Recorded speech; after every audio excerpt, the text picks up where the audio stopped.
Hola, ¿qué tal? ¿Cómo les va? Muy buenas tardes. Muchas gracias por acompañarnos, por elegir nuevamente estar con nosotros para compartir todos los contenidos de nuestra señal universitaria y contarles lo que ves todos los días en Canal U. Nos encontramos desde las 7 y hasta las 8 de la noche. ¿Cómo andás, Nico? ¿Todo bien, vos? ¿Todo bien, tranquilo? Muy bien, muy bien. Bueno, hoy tenemos un programón, quédense allí porque hoy nos vamos a centrar mucho, más allá de que siempre mostramos parte de toda la programación y lo unimos con la realidad, con lo que nos pasa cotidianamente.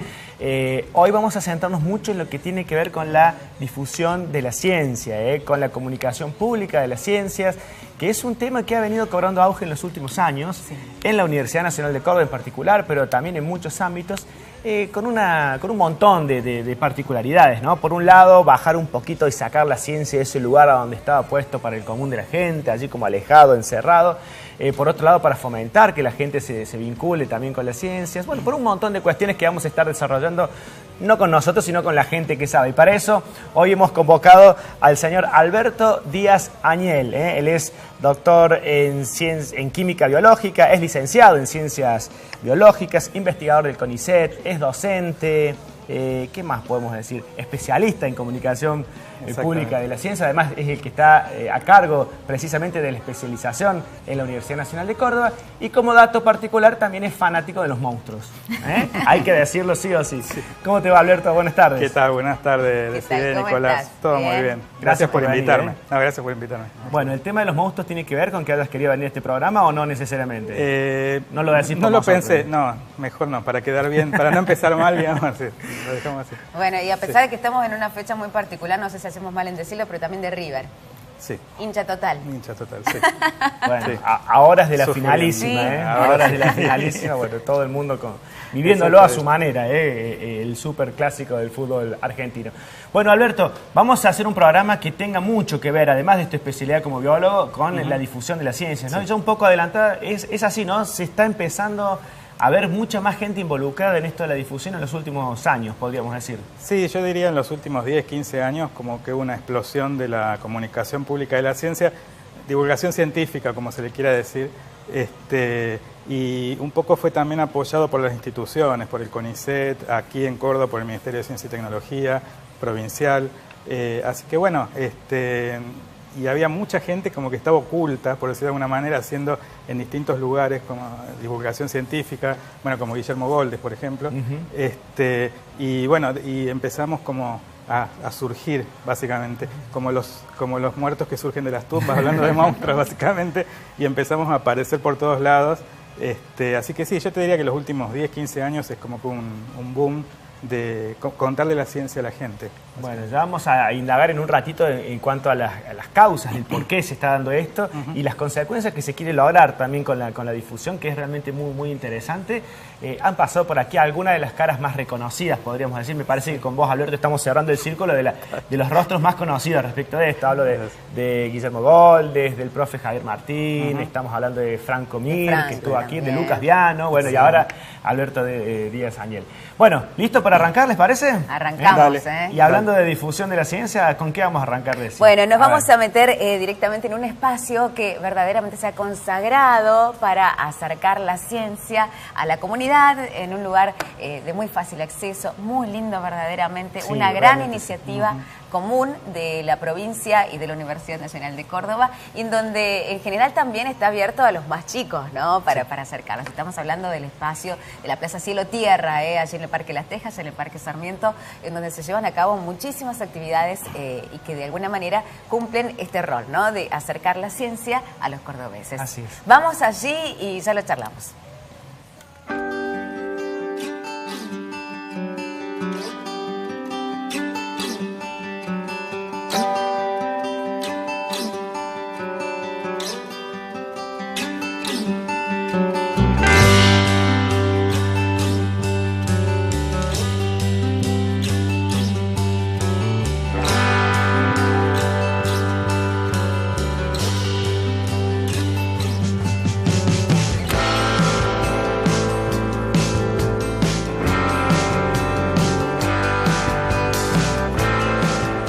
Daniel, buen día. ¿Qué tal? ¿Cómo andas? Tanto tiempo. ¿Todo bien? Todo bien. Maravillado. Ah, ¿te gusta?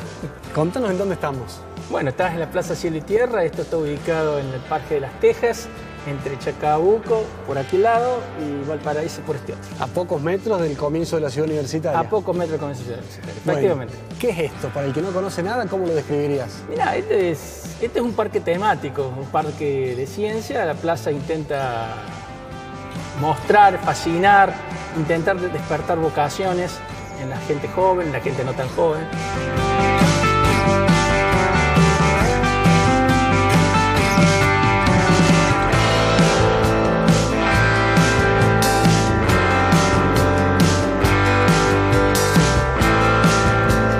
La idea, primero que nada, es que esto es un museo de ciencia. Segundo, que está articulado como un paseo. Para el público esto es un paseo. Y No hay que saber de ciencia para poder apreciarlo. Primero, no hay nadie que no sepa nada de ciencia. ¿Cómo es eso? Yo no Todo sé el nada de mundo. ciencia. Si yo te preguntara, ¿vos sabés algo de astronomía? Vos capaz me vas a decir que no. No, claro. El sol sale y se pone todos los días, ¿lo sabías? Sí. Hay invierno y verano, ¿lo sabías? Sí. Bueno, algo sabes de astronomía, aunque no sea académica. Ajá. Y todo el mundo sabe algo de ciencia. Además, todos Bien. vivimos en un mundo muy mediatizado. ¿Quién no ha visto documentales? ¿No es así? Sí, sí.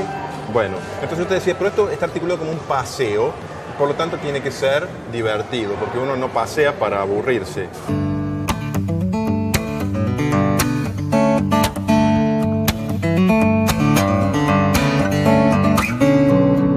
A lo largo de todo el recorrido lo que hacemos es en la parte externa ver el parque astronómico, ¿sí? Donde vemos instrumentos relacionados con la astronomía, la meteorología. Luego tenemos la plaza didáctica, donde vemos hacemos algunos juegos sobre física, sobre principios físicos.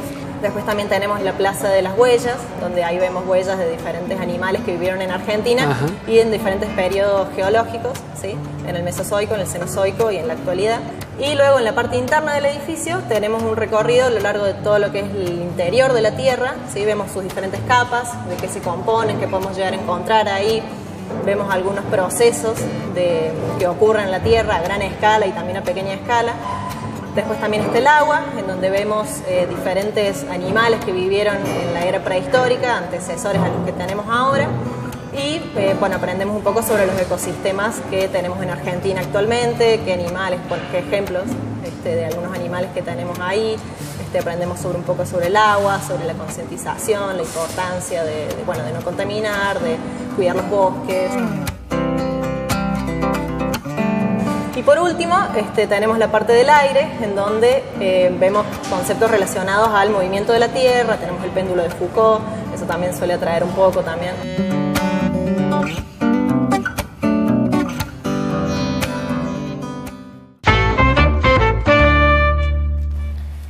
Bueno, allí estaba, un pequeño recorrido, una pequeña muestra de lo que es la Plaza Cielo-Tierra, que digo, en este espacio y en particular en Viracanolú hemos recorrido prácticamente todos la enorme cantidad de museos que tiene la Universidad Nacional de Córdoba. Este tal vez es el último, es el más, digamos, ayornado, porque es interactivo, porque tiene un montón de cosas, pero me parece que de algún modo Alberto condensa esto de alguno de los objetivos básicos de la difusión científica, ¿no? De llegar a los más chicos, de hacerlo atractivo, de bajarlo al común de la gente, entre otras cosas.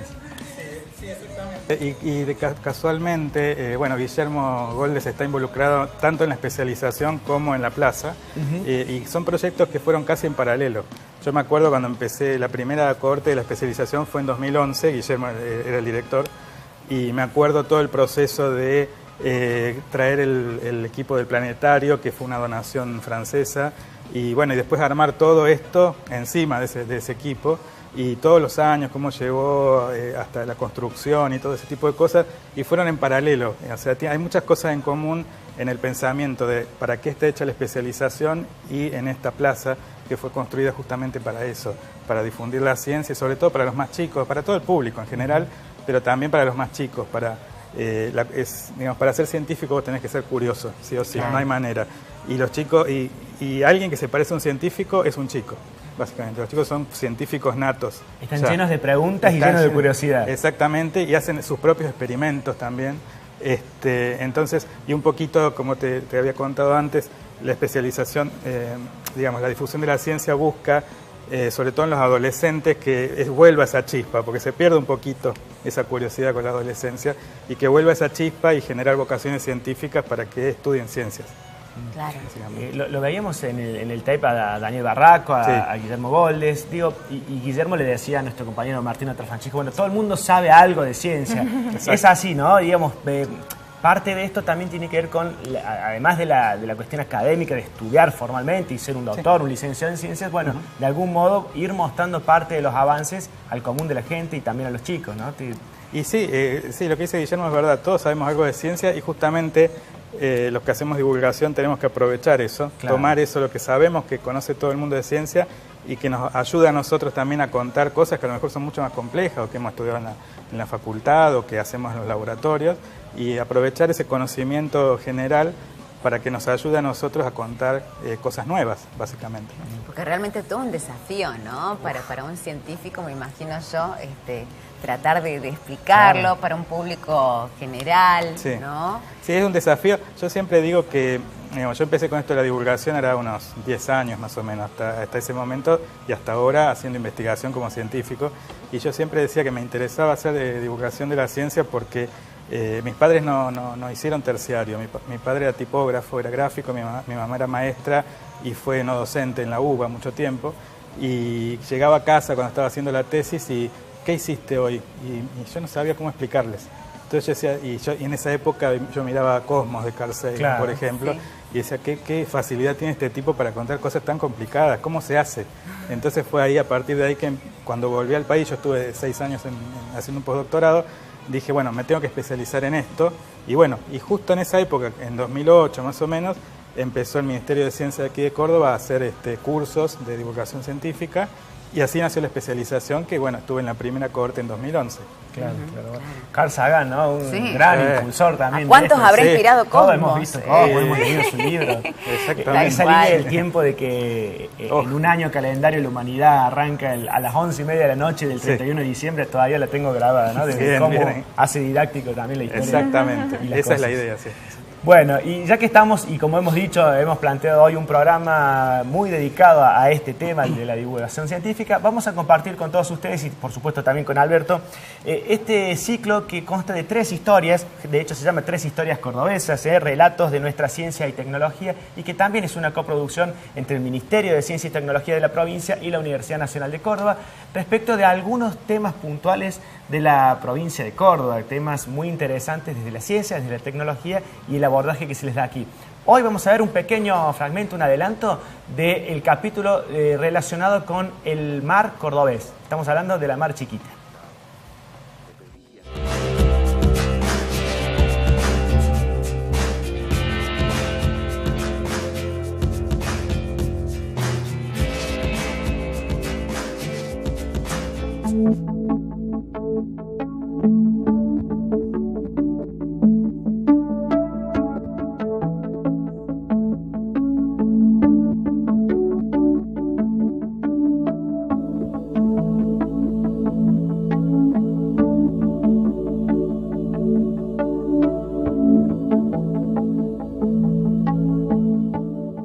Soy Natalia Breis y soy bióloga. La laguna de Mar Chiquita y los bañados del río Dulce forman en conjunto un enorme humedal en los límites de Córdoba y Santiago del Estero.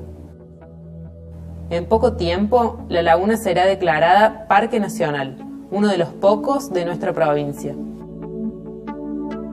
El mar de Encenusa es un humedal que forma parte de un sistema complejo, entre otras cosas porque ingresan cursos de agua.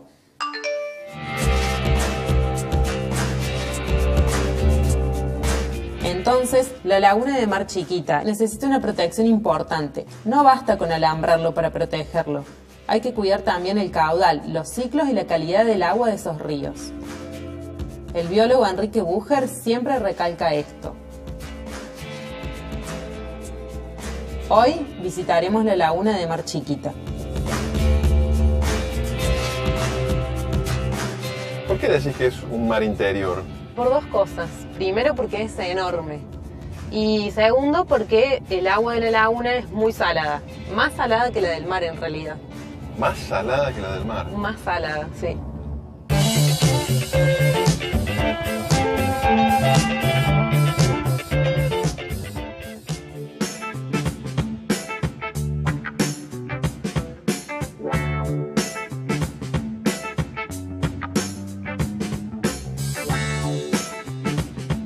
vos me decías que el agua de Mar Chiquita es más salada que la del mar.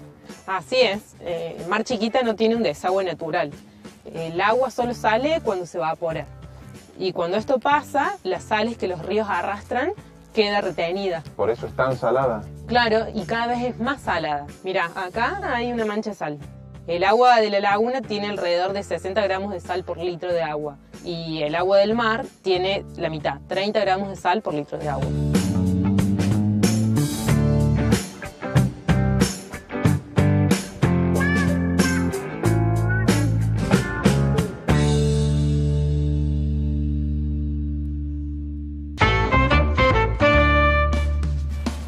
Bueno, allí estaba este pequeño fragmento de lo que es uno de los 3 capítulos de estas 3 historias cordobesas, muy interesantes porque además se meten con cosas que están aquí, muy cerquita. En el caso de la Mar Chiquita, tan solo 150 kilómetros aproximadamente hacia el este de la capital.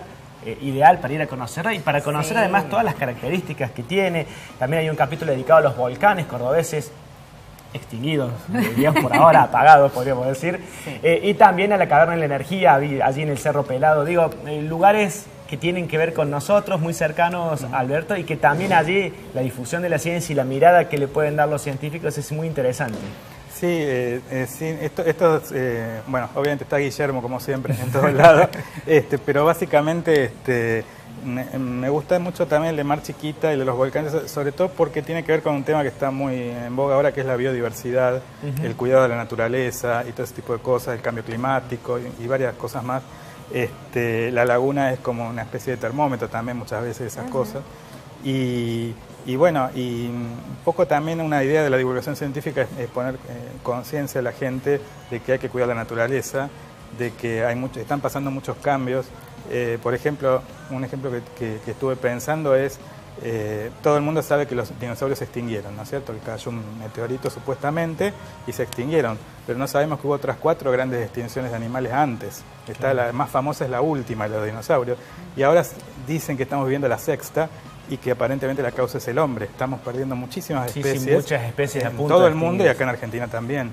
Entonces es muy importante también tocar estos temas y básicamente donde la ciencia está implicada en alguna manera en cuidar la naturaleza y contarle a la gente también y darle herramientas para que se defienda muchas veces. El ejemplo típico ahora es la autovía de Punilla también. Claro que sí, te estaba por mencionar eso. Cómo el poder de la gente, ayudado por la ciencia, de alguna manera pudo hacer que se frenara el proyecto y que se cambie de lugar también, porque estaba afectando a la naturaleza, a la población humana y un montón de cosas. Entonces, la divulgación científica también, la comunicación pública de la ciencia tiene que ver también con eso, ¿no? Con este tipo de cosas. Claro que sí, además entender cada uno de los fenómenos y también comprender que no solamente le hacemos daño como a un tercero, hablando de la naturaleza, sino que tiene que ver con nuestro medio, ¿no? Exactamente. Y con los recursos que no quedan mucho ni mucho tiempo. Y que nos estamos haciendo daño a nosotros mismos también. Claro. Sí. Bueno, claro, vos como biólogo, seguramente tenés elementos y está bueno esto porque digamos, uno puede conocer la historia de algunas cosas, como por ejemplo lo que planteabas de las grandes extinciones, los procesos en la historia. Uno puede conocer algunas cuestiones, procesos, pero la autovía por Punilla es un caso concreto y vos le podés dar a la gente algún elemento, aunque sean nociones básicas del por qué. Sí, se me ocurre ahora esta cuestión de traer agua desde el Paraná. Seguramente va a tener un montón de posiciones, como las tuvo el Camino del Cuadrado, por ejemplo. Y allí están las universidades y los académicos y los científicos para dar un punto de vista que tiene que contraponerse con los técnicos, con los políticos, y de ese combo salir algo que permite el avance de la sociedad, pero sin el detrimento de la naturaleza, ¿no? Y allí también la divulgación es muy importante. Exactamente. Sí, bueno, uno de los casos emblemáticos fue el de las pasteras en Uruguay hace unos años también. Botnia. Exactamente. Sí, porque también hay que tener en cuenta que a veces el poder económico y político se lleva puesto todo y de alguna manera hay que tener conocimiento justamente para poder de alguna manera ver si lo que se está haciendo está bien o si de alguna manera hay que pararlo y cambiarlo, ¿no es cierto? Bueno, siempre hablamos de el porcentaje de las decisiones que se toman. ¿Cuánto es el porcentaje político? ¿Cuánto es el técnico? Debiera ser al menos un 50 y 50, ¿no? Y no consultar a los técnicos cuando ya está licitada la obra y en marcha, ¿no? Exactamente. Claro. Pero bueno, allí está también la muñeca de los buenos dirigentes que se saben rodear de la gente especialista en cada tema y avanzan en función a esos consejos también. Tal cual. Bueno, vamos a tenemos seguir. mucho para hablar, claro, de esto. Estamos curiosos, además. Sí, somos curiosos por naturaleza. Sí. Nunca más cierto. Pero vamos a hacer nuestra primera pausa. Tenemos mucho más para seguir compartiendo con ustedes hasta las 8. Claro que sí. Después de esta primera pausa seguimos con más. Ya venimos.